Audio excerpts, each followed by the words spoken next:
Hello and welcome back to the third row. I have this new addition to the collection on the bench. It comes from a large display-only collection, so I think it is going to be a bit sluggish or even frozen.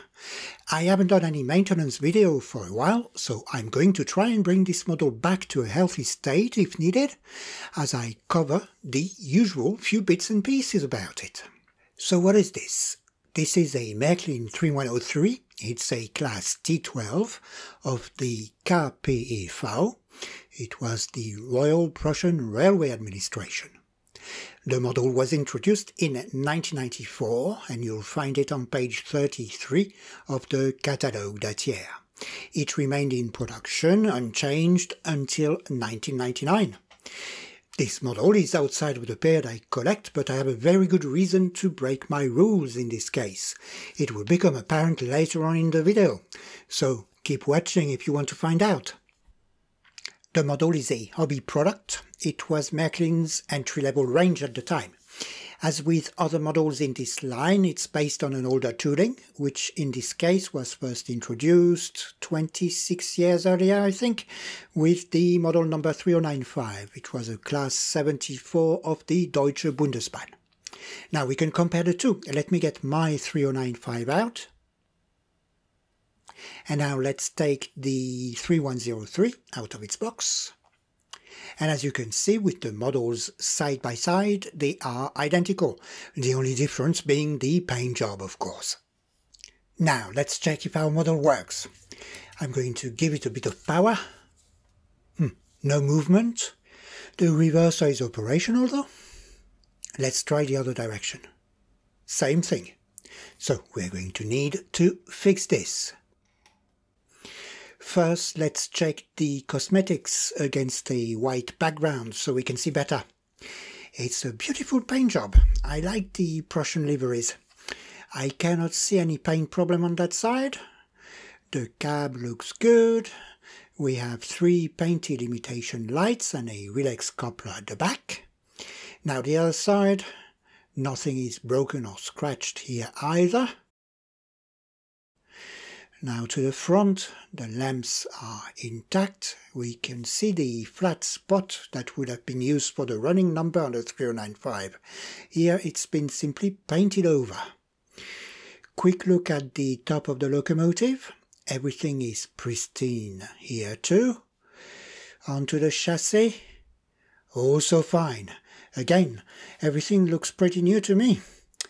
We have another sign the tooling was not modified. There is a Made in Western Germany inscription. This is a 1994 model, a few years after the German reunification, and Märklin had already dropped the Western bit in front of Germany on other models. So, all in all, the overall impression as far as cosmetics is concerned is excellent, I'd say. Very good.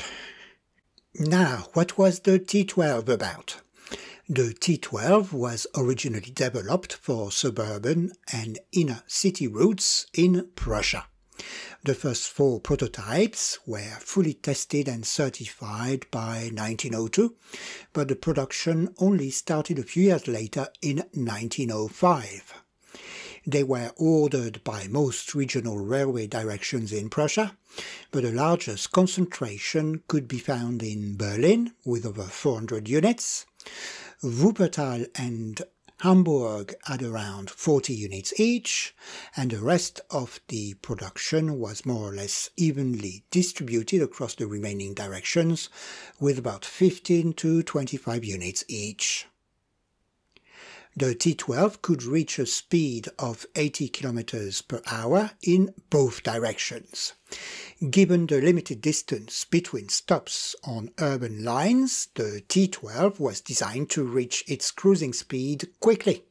It could have been described as a hot rod compared to other locomotives of the time in this respect. This feature came at the cost of autonomy though, due to its higher consumption and limited capacity for coal and water. But this wasn't a problem for its use case. So now I'm going to put the model back on the track and we'll try some power again.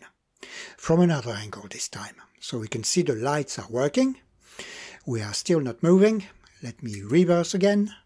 Aha! We have a bit of movement now. So it might not be as serious as I thought. Right, let's get this thing back up and running. I've laid out a soft cloth to avoid scratching anything. I'm going to check the coupling rods and pins to make sure nothing is bent or out of shape before going any further. It's all fine on that side, and it's the same thing on the other. All clear. Okay, now I'll give the axles a quick wiggle to check they are not seized. The first one is free. The middle one is very sluggish. The third one is also sluggish, just a tad less. Okay, one thing to do. Let me check the leading wheels. And they are completely stuck. Surprise, surprise. So that will also need addressing somehow. So we'll need to get inside. The body screw is at the top of the boiler.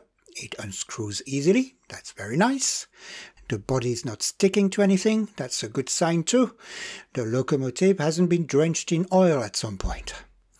So what have we got here? A good old-fashioned analog arrangement. The motor has a 3-pole armature with a flat collector. That was very old tech at the time already. It is controlled by a mechanical reverser. So it is as basic as it got at the time. I'll give the traction tires a quick check now.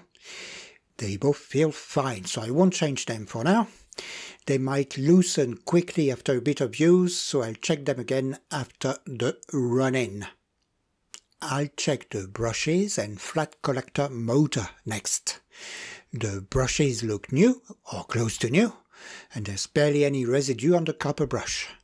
And if we look through the brush holes, the collector is nice and shiny. I'd say everything looks factory fresh. It's like opening a little time capsule. I think I'm not going to open the motor then. I might get away with just a bit of lubrication in this case, after all. I'll take care of the wheels now. Let me give the driving wheels another wiggle.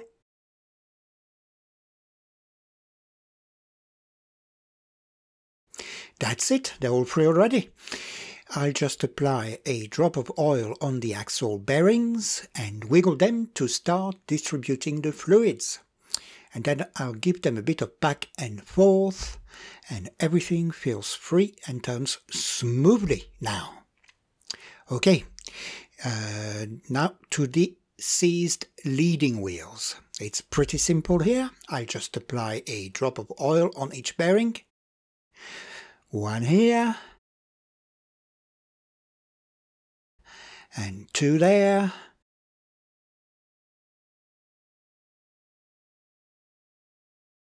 And that's it, we're moving again. Okay, let me put the brushes back in and I'll do a quick test.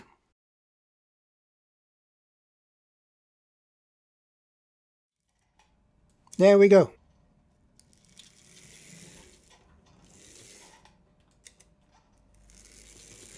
Better now. I still need to lubricate the motor armature.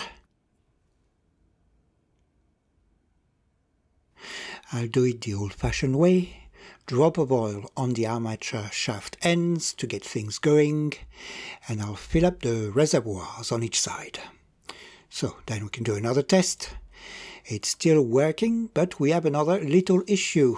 The reverser spring looks a bit loose, so we'll have to check how the loco behaves at full speed. See, if I give the locomotive full power, it abruptly stops with its lights on. If I remove then reapply power, the locomotive sets off in the other direction. This means the tension of the reverser spring is not strong enough. So to avoid bending this factory fresh looking reverser, I simply attached the spring a couple of loops earlier to fix this. Okay, it's time for reassembly. And now a run-in. The customary 10 minutes forwards and 10 minutes backwards. And while this is happening, let's go back to the prototype for a bit. Just over 1,000 T12 were produced. The majority of them were built between 1905 and 1916, primarily by Borsig in Berlin and to a lesser extent by Hohenzollern in Düsseldorf, I think no more than 100. A final batch of 40 was made for the Berlin network in 1921.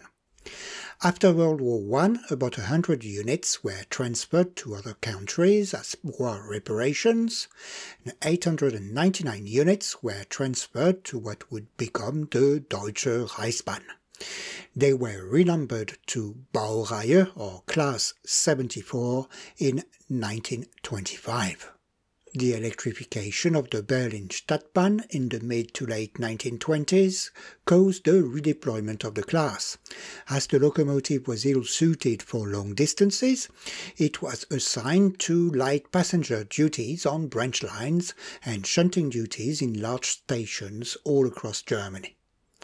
The 1930s saw the first few withdrawals, and I think the process would have been accelerated hadn't it been for the Second World War. It is unknown how many survived the Second World War, but hundreds of them found their way to the inventory of both German national railway companies in 1949. The withdrawals resumed immediately and accelerated throughout the 1950s. The last units left service in 1966 in West Germany and 1968 in East Germany. You'll find links to credits for the pictures I've used in this video so far, as well as information sources in the video description as usual. Now let's look at what stock we could put behind this. In the catalogue, Märklin recommends using set 4035, that's a 4-coach Prussian branch line set that was launched the same year. But there is something in the 1980s production that would be an ideal fit, and the reason why I bought this loco in first place. In 1987, Märklin had released a series of Berlin Stadtbahn coaches for which there was no correct locomotive at the time in the catalogue. They are model number 4207, 4208 and 4209, which I think would look very nice behind a T12.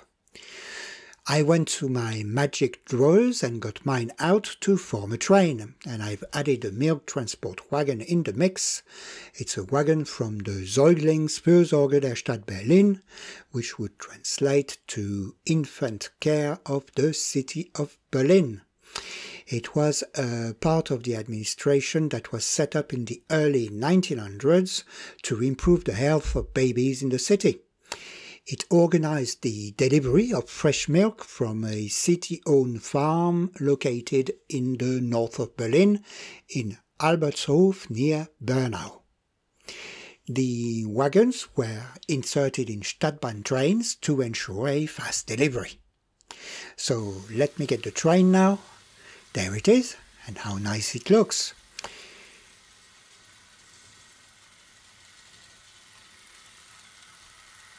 Right, we have the loco, of course, then the milk wagon, then a third-class coach with luggage compartment, that's the model number 4209. Then we have a third-class coach, that's the 4208, and 2 second-class coaches, which are 4207s. And they are followed by another third-class coach with luggage compartment at the end of the train, the 4209. It is a long and relatively heavy train. It may be somewhat ambitious for this loco, but we'll give it a try.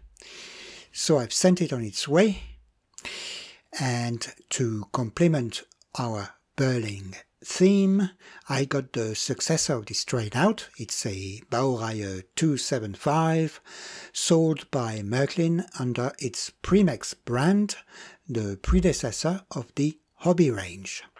It is model number 3017, with 2 intermediate coaches, which are model number 4019. These models were issued in 1987, Märklin didn't do anything Berlin related until 1987. It's when the town celebrated 750th anniversary. The S-Bahn model represents a post-1984 configuration of the prototype. It's when West Berlin took over the operation of its part of the network from the East German Deutsche Reichsbahn. This class was in service until 1997, so over 70 years in service for some units. We have what's called a half train here, which was a common configuration outside of rush hour in West Berlin. It is actually the first time I ever assembled my train this way. It was a bit of a pain as the directional lighting is controlled from the first car and uses wires that need to be daisy-chained from car to car. So you have to open each one to plug things in, and then you have to handle the entire thing when railing it. Not really nice, but we got there in the end. Okay, let's send this one away too. So I was getting ready to sit back to enjoy my train when this happened. I thought this might have been due to the heavy train, so I tried a shorter train first by removing 1 or 2 coaches, and then I changed the direction of the loco to try and improve the traction, but I ended up with the same result. I noticed what I thought was excessive arcing, in fact it was sparking, coming from the motor in the cab. So I had a look and discovered this. One of the windings on the motor armature had become detached, and as a result the motor only operated at 2/3 of its capacity. No wonder the ramp was a problem. I swapped this part, and here is the result. A powerful little rocket ship, with enough power for even more coaches by the looks of it. And it's now faster than the S-Bahn at the same speed setting on the transformer as well. Isn't analog nice? I should have looked at the motor earlier. Never mind. Now is the time to hand over to the trains for a few minutes. Thanks very much for staying with me that far. If you like this video, please let others know by clicking the like button, and if you would like to support the channel and be reminded of new content, please consider subscribing. I hope you enjoyed the next few minutes of traffic. Bye for now.